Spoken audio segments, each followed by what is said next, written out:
Hi welcome back to my channel. ఈరోజు కథ ప్రేమ పరిచయమే 64వ భాగాన్ని వినేద్దాం. గేమ్ రూల్ ప్రకారం వంటరాని వాళ్ళే చెయ్యాలి, వచ్చిన వాళ్ళు చెప్పాలి. అలాగే ఎవరికి కావాల్సిన ఇంగ్రీడియంట్స్ వాళ్ళే తెచ్చుకోవాలి లేదా ప్రిపేర్ చేసుకోవాలి. సో మాధవి గారు తేజ్కి చెప్తుంటారు. అలాగే తాన్య, రామ్ ఇద్దరికి వచ్చు కాబట్టి వాళ్ళు నలభీమ భాగాన్ని సిద్ధం చేస్తున్నారు. దాత్రి, శౌర్య మాత్రం ఆ ఏరియాలో కనిపించరు. కొద్ది సమయం గడిచేసరికి తేజ్ మాధవి గారి హెల్ప్తో వెజ్ బిర్యానీ చేసి నేనే ఫస్ట్ అన్నట్టు పార్థు గారు ముందు పడతారు. ముక్కుపుటాలు అదిరే వాసన రావడంతో పార్థు గారు తేజ్ వంటని పట్టించుకోకుండా వెనక్కి చూస్తారు. తాన్య, రామ్ కలిసి బిర్యానీలోకి పన్నీర్ బటర్ మసాలా అలాగే రైతా ప్రిపేర్ చేసి తెస్తారు. పార్థు గారు నవ్వుతూ చూసి ఇంకో జంటేది అంటారు. సార్ అండ్ దాత్రి మాకు కనిపించలేదు అంటుంది తాన్య. మాధవి గారు ఏమయ్యారిద్దరూ మనల్ని వదిలి విహారానికి చెక్కేశారా అని నవ్వుతారు. ఇంతలో ఫుల్గా స్వెట్తో దాత్రి ప్రత్యక్షమై నీరసంగా ఫేస్ పెడుతుంది. అందరి లుక్ దాత్రి ఫేస్ పై ఉంటే తేజ్ లుక్ మాత్రం దాత్రి చేతిలో ఉన్న బౌల్ పై ఉంటాయి. మాధవి గారు కంగారుగా ఏమైంది దాత్రి అంటారు. దాత్రి ఏడుస్తున్నట్టు ఫేస్ పెట్టి అత్తమ్మ మీ అబ్బాయి. మాధవి గారు హా శౌర్య అంటే పార్థ గారు మా అబ్బాయి అని అంటారు. తేజ్, రామ్ ఏమో ఇద్దరు శౌర్య సార్ ఎక్కడ దాత్రి అంటారు. తాన్య మాత్రం దాత్రి అవతారాన్ని చూస్తూ ఫ్యాన్ ఏమంటావా దాత్రి అని అడుగుతుంది. దాత్రి ఆ బౌల్ అక్కడ పెట్టి ఫ్యాన్ దగ్గరికి వెళ్ళి ఫ్యాన్ ఆన్ చేసి దాని కింద కూర్చుంటుంది. మాధవి గారు ఏమైంది దాత్రి అంటారు. ఉఫ్ అత్తమ్మ మీ అబ్బాయి బయట ఉన్న కట్టెల పొయ్యి వెలిగించాడు అంటుంది. అటువైపు లైట్ చూడగానే నాకు అర్థమైంది వీడి ఇలాంటి ప్రోగ్రాం ఏదో పెట్టాడని అంటారు పార్థు గారు. అవునా వాడేడి అంటారు మాధవి గారు. నా రెసిపీ అయిపోయింది అత్తమ్మ, నేను వచ్చేసాను, శౌర్య అక్కడే ఉన్నాడు అంటుంది దాత్రి. నువ్వేం చేసావు అంటారు మాధవి గారు. ఆ బౌల్ని చూస్తూ ఉన్న తేజ్ సొరకాయ హల్వా అంటూ బౌల్ పట్టుకోబోతుంటే రామ్ తేజ్ చేతిపై ఒక్కటేస్తాడు. మాధవి గారు వాడేం చేస్తున్నాడు అంటారు. గులాబ్ జామున్ అత్తమ్మ అంటుంది దాత్రి. తాన్య, తేజ్, రామ్ అక్కడి నుంచి బయట వైపుకి వెళ్తారు. హ్యాండ్స్ ఫోల్డ్ చేసుకుని కింద ప్యాంట్ కూడా కాస్త పైకి మడత పెట్టుకుని జామున్కి పాకం ప్రిపరేషన్లో ఉన్నాడు శౌర్య. శౌర్యని చూడగానే వాళ్ళకి ఆశ్చర్యం వేస్తుంది. ఇంత కష్టపడుతున్నారు ఎందుకు సార్ అంటాడు రామ్. కష్టమా అంటాడు శౌర్య. ఆల్మోస్ట్ దాత్రి పని అవుట్ సార్ అంటుంది తాన్య. శౌర్య నవ్వి వాళ్ళ వైపు చూసి గులాబ్ జామున్ని పాకంలో వేసే పనిలో పడ్డాడు. లోపలైతే ఇంకా టైం పడుతుంది అనుకున్నారా సార్ అంటాడు తేజ్. మీరు లోపల మంచి స్పెషల్స్ చేస్తున్నారు కదా, మేము బయట స్వీట్ చేస్తున్నాం, సరే పదండి నేను వచ్చేస్తున్నాను అంటాడు శౌర్య. దాత్రి మాధవి గారితో మన వంటగదిలో అంతమంది ఉండాలన్నా చెయ్యాలన్నా ఇబ్బంది పడతామని శౌర్య అలా చేశాడత్తమ్మా, నాకు అలవాటు లేక కాస్త ఉక్కిరి బిక్కిరయ్యాను ఆ పొగకి అని ఆ సీన్స్ తలుచుకుని అయ్య బాబోయ్ అంటుంది. శౌర్య రావటమే మాధవి గారు శౌర్య వైపు చూస్తారు. దాత్రిని అంత కష్టపెట్టాలా అన్నట్టు. కొన్నిసార్లు కష్టం కూడా ఇష్టంగానే ఉంటుందిలే అమ్మా, నేను తోడుగా ఉన్నాను కదా అని చెప్పేసి ఇంతకీ ఎవరెవరు ఏ ఐటమ్స్ చేశారు అంటాడు శౌర్య. తేజ్ మొహం మాడుస్తూ మీ 2 టీమ్స్ రెండు రెసిపీలు చేశారు, నేను మాత్రం ఒక్కటే చేశాను అంటాడు. అన్నం లేనిదే కడుపు నిండదు కదా తేజ్, ఎన్ని కూరలున్నా అంటుంది దాత్రి. కానీ మీ అందరినీ మెచ్చుకోలేకుండా ఉండలేకున్నాను. తేజ్ వంటను చూసి వీళ్ళు అందులోకి కావాల్సినవి చేస్తే వీళ్ళని చూసి మీరు స్వీట్ ప్రిపేర్ చేశారు, ఇంతకన్నా కమ్మనైన విందు ఏముంటుంది అంటారు పార్థు గారు. మార్నింగ్ నేను సాంబార్ కూడా చేశాను మావయ్య అంటుంది దాత్రి. పార్థు గారు నువ్వు చేసావా దాత్రి అని తలూపుతుంది దాత్రి. దాత్రి వంట చూస్తున్న పార్థు గారు నాకు ఇవేం వద్దు, కొద్దిగా రైస్ వండుకుని మీ సాంబార్ వేసుకొని తింటాను అంటారు. తేజ్ అయ్యో పెద్ద సారు, మీరు ఈ ఐటమ్స్కి హెడ్ ఆఫ్ ది డిపార్ట్మెంట్, మీరే వీటి టేస్ట్ చూసి మాలో విజేతలను విజయ గర్వంతో ప్రకటించాలి అంటాడు. పార్థు గారు నవ్వి దాత్రి వైపు చూసి దాచుంచమ్మా, రేపైనా తింటాను నీ వంట, ఆహా అనిపిస్తుంది నాకు తెలుసా అంటాడు. దాత్రి ఆనందంగా థ్యాంక్ యూ మావయ్య అంటుంది. శౌర్య దాత్రి వంట ఆహా అనిపిస్తుందా అని ఆశ్చర్యపోతాడు. సరే టైం చాలా అయింది కదా, భోజనం చేయండి అందరూ అంటారు మాధవి గారు. అందరూ తలలూపి ఇప్పటి వరకు పడ్డ శ్రమకి ఫలితం ఎలా ఉందో చూడాలన్న ఆశతో వడ్డన మొదలుపెట్టారు. అక్కడున్న అందరి ప్లేట్లో కొద్దిగా హల్వా అంటే సొరకాయ హల్వా, 2 జామున్, కాస్త వెజ్ బిర్యానీ, కొద్దిగా పన్నీర్ బటర్ మసాలా, అలాగే అవసరమైనప్పుడు రైతా. రెస్టారెంట్కి వెళ్లకుండా రెస్టారెంట్ లెవెల్లో ప్లాన్ చేశారు గ్యాంగ్ మొత్తం. అందరూ నవ్వుతూ మాట్లాడుకుంటూ తింటూ ఉంటారు. ఎవరు చూడని విషయం ఏంటంటే శౌర్య సగం తిన్న జామున్ని ధాత్రి నోట్లో వేసుకుని దాచేసింది. అలాగే రామ్ తాన్య వల్ల సొరకాయ హల్వాని తేజ్ ప్లేట్లో వేసేశారు. శౌర్యకి ధాత్రి చేసిన పని అర్థమై నా నుంచి ఏమైనా కావాలా ధాత్రి అని చిన్నగా అడుగుతాడు. షేరింగ్ కావాలి ప్రతి దానిలో అని నవ్వుతూ చూస్తూ చెప్తుంది ధాత్రి. ధాత్రి అడిగినట్టు ఎవరి కంట్లో పడకుండా అన్నిటినీ కొద్దిగా టేస్ట్ చేసి ధాత్రి ప్లేట్లో తను తీసుకుని ధాత్రికి తన ప్లేట్లోకి ఇస్తాడు. ధాత్రి హ్యాపీగా శౌర్య జీవితాన్ని పనిచేస్తున్నట్టు ఫీల్ అయిపోతూ తన నూతన జీవితానికి కొత్త ఆశలను పెంచుకుంటుంది. తిన్న వెంటనే తేజ్ ఎవరి వంట బాగుంది పార్దు అంకుల్ అంటాడు. నీళ్ళు లేకపోతే బియ్యం అన్నంగా అవుతుందా? మీ అందరి వంటలో లేకపోతే కమ్మగా మనందరి కడుపు నిండేదా? అందుకే అందరూ విజేతలే అంటారు పార్థు గారు. తేజ్ నవ్వి రామ్కి సైగ చేస్తాడు. రామ్ తాన్య వైపు చూడగానే ఒక పెన్ డ్రైవ్ ఇస్తుంది. తేజ్ ధాత్రి వైపు చూసి నీ ల్యాప్టాప్ ఇవ్వవా అంటాడు. ఇప్పుడా? సరే తెస్తానుండు తేజ్ అని తీసుకుని వస్తుంది ధాత్రి. ఆ పెన్ డ్రైవ్ కనెక్ట్ చేసి ఒక వీడియో ఆన్ చేస్తాడు తేజ్. అది ఎలాంటిది అంటే ఇద్దరు వ్యక్తులు మాట్లాడుకునే మాటలు కట్ అయిపోతాయి, కానీ వెనక వాళ్ళ పరిస్థితికి తగ్గ బీజిఎం అలాగే సాంగ్ కూడా ప్లే అయ్యేలా ఉంటుంది. శౌర్య ధాత్రిని తన బ్యూరోకి తీసుకొచ్చి అనుమానించినట్టు మాట్లాడతాడు కదా, ఆ పిక్సే. ఇద్దరున్నవి బాధతో ఉన్న ఎక్స్ప్రెషన్స్తో ఉన్నవి. వెనక ఒక మంచి హిందీ సాంగ్ ప్లే అవుతుంది. మీకు నచ్చిన సాంగ్ మీరు ఇమాజినేషన్లో ఊహించుకోండి. ఆ వీడియో కంటిన్యూ అవుతూ ఉంటే తన క్యాబిన్లో ఉంటూ ధాత్రిని అబ్జర్వ్ చేసే శౌర్య పిక్, తర్వాత హాస్పిటల్లో ధాత్రి బాధపడుతూ చేసిన ప్రపోజల్ క్లిప్, శౌర్య మనసులో ఉన్న విషయం చెప్పలేక నలిగిపోతున్నప్పుడు ఒక పిక్, అండ్ నెక్స్ట్ ఆ కాటన్ మిల్లో ధాత్రి కిడ్నాప్ అయినప్పుడు శౌర్య ధాత్రి లవ్ మూమెంట్స్ అంతా అక్కడ ఇద్దరి ఇమేజెస్ అన్నీ కలిపి వీడియో తీశారు. అది చాలా బాగుంటుంది. మాధవి గారికి మళ్ళీ మళ్ళీ చూడాలనిపిస్తుంది. ఆ వీడియో చూసిన ధాత్రి కళ్ళలో కన్నీళ్ళు, మేబీ అవి ఆనంద బాష్పాలేమో. శౌర్యకి మాత్రం అది వాళ్ళ ట్రాజెడీ లైఫ్. చాలా మిరాకిల్స్ జరిగాయి. వాళ్ళిద్దరూ అక్కడ చూడడానికి చాలా బాగుంటారు. శౌర్య తేజ్ వైపు చూసి జీవితంలో మా ఇద్దరికి ఇది ది బెస్ట్ గిఫ్ట్, కానీ ఎలా చేశారు మీరు? దానికి సమాధానంగా రామ్, మీపై ధాత్రిపై తేజ్కి డౌట్ సార్. ధాత్రి కోసం ఆ రోజు మీరు ఎస్ఐని అల్లాడించారు కదా, అలా డౌట్ పడి మీకోసమని ధాత్రితో ఉన్న మూమెంట్స్ని క్లిప్ తీస్తూ వచ్చాడు. కానీ మీకోసమని ధాత్రి బర్త్డేకి గిఫ్ట్గా ఇచ్చేశాడు. మరెందుకో? ఎందుకంటే ధాత్రికి శౌర్య సార్ పైనున్న ప్రేమ నన్ను ఇలా చేయించింది అంటాడు తేజ్. శౌర్య నవ్వుతాడు. తాన్య కూడా అవును సార్, ఆ ఎస్ఐ ఏమయ్యాడు అని అడుగుతుంది. శౌర్య, వాళ్ళని వేరే స్టేట్కి ట్రాన్స్ఫర్ చేశానులే తాన్య అని ఏదో అనిపించినట్టు ధాత్రి వైపుకు తిరగగానే ధాత్రికి ఆ వీడియో చూడగానే ఆ పరిస్థితులన్నీ కళ్ళ ముందుకు వచ్చేసాయేమో.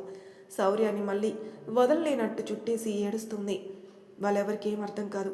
శౌర్య తన్ని చుట్టేసి తన ఫీల్ని అర్థం చేసుకున్నవాడిలా, నేను నీకు ప్రపోజ్ చేస్తున్నా, నాలో ఊపిరి ఉన్నంత వరకు నిన్ను దూరం పెట్టను, దూరమూ చేసుకోను.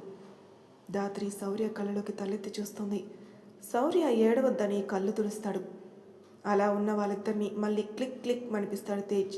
ఆ ఫోటోలను చూసి, సార్ మిమ్మల్ని చూస్తే నాకే జలస్ వేస్తుంది, అంత అందంగా ఉంది మీ ప్రేమ, అలాగే మీరు కూడా అని వెంటనే తాన్య ఫోన్ లాక్కుని ధాత్రి శౌర్యాలకి దిష్టి తీసినట్టు తీసి విసిరేస్తాడు. తాన్య షాక్ అయి ఫోన్ పగిలిపోవడంతో తేరుకుని తేజ్ వైపు పళ్ళు బిగించి, నిన్ను అయిపోయావు తేజ్, నిన్ను వదిలేదే లేదు, 15K పీస్ రాది అంటూ పక్కన ఉన్న ఫ్లవర్ వాజ్ పట్టుకుని తేజ్ మీదకి విసిరేస్తుంది. తేజ్ తప్పించుకుని, మన సారు కోసమే కదా తాన్య అంటాడు. తాన్య దండం పెట్టి తల కొట్టుకుని వెళ్ళి మొబైల్ తీసుకుంటుంది. ధాత్రి వాళ్ళ గొడవకి వర్తమానానికి వచ్చి శౌర్యకి దూరం జరిగి తాన్య దగ్గరికి వెళ్ళి, నేను ఇంకొకటి కొనిస్తానులే తాన్య అంటుంది. ఆ మాటలకి తాన్య, నో ధాత్రి, వాడి జోబులోవే లాక్కుంటా, నువ్వు వద్దులే అని కాస్త పగిలిన ఫోన్ని సెట్ చేస్తుంది. తేజ్ నవ్వుకుంటూ చూస్తుంటే రామ్ ఏంట్రా పిచ్చి పనిని తలపై ఒక్కటిస్తాడు. ఇంతలో అక్కడ వైట్ కలర్ వాల్పై ప్రొజెక్టర్ వేసినట్టు ఏవీ వస్తుంది. తేజ్ అది చూసి షాక్ అవుతాడు. వాళ్ళు పెరిగిన ఆశ్రమం అది. అలాగే తేజ్, తాన్య, రామ్ ముగ్గురు చిన్నప్పుడున్న ఫోటో. అక్కడ ఆ వరణం ఎలా ఉంది అంటే ఒక వీడియో వస్తూ ఉంటుంది. తెలియకుండానే వాళ్ళు పెరిగిన లైఫ్ గుర్తుకు రాగానే తేజ్, రామ్, తాన్య డల్ అయిపోతారు. మాధవి గారు, అదేంటి నాన్న అని శౌర్య తొనగా, వీళ్ళు ముగ్గురికి ఇదో ఒక ఆలయం అమ్మ అంటాడు శౌర్య. దాత్రి షాకా అంటే వీళ్ళకి అని ఏం మాట్లాడకుండా ఆగిపోయి చాలా గర్వంగా ఫీల్ అవుతూ చూస్తుంది. మాధవి గారికి పార్థు గారికి వాళ్ళు అనాథలని తెలియగానే చిన్న బాధ.